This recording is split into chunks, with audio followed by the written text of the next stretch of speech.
15వ శతాబ్దంలోనే పండ్ల విత్తనాలు, మొక్కల ఆకులతో భారతీయులు షాంపూలను తయారు చేసి వందల ఏళ్ల క్రితమే శుభ్రమైన మెరిసే జుట్టు కోసం ఉపయోగించేవారు. బ్రిటిష్ కాలంలో వ్యాపారులు భారత్ నుంచి ఐరోపా దేశాలకు ఈ షాంపూలను తీసుకెళ్లేవారు.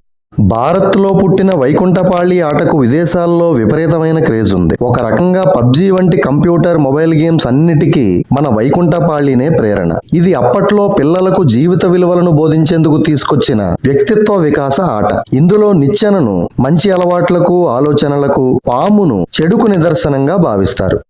రేడియోను గుగ్లిల్మో మార్కోని కనిపెట్టక ముందే భారతీయ శాస్త్రవేత్త జగదీష్ చంద్రబోస్ మిల్లీమీటర్ శ్రేణి రేడియో తరంగాలను ఉపయోగించారు. అప్పట్లో ఆ మైక్రోవేవ్లను మందుగుండును పేల్చేందుకు, గంట కొట్టేందుకు వాడేవారు. 4 ఏళ్ల తర్వాత దానిని టెలిఫోన్ డిటెక్టర్ రూపంలో తెచ్చారు. ఆ తర్వాతే వైర్లెస్ రేడియో ప్రసారాలు అందుబాటులోకి వచ్చాయి.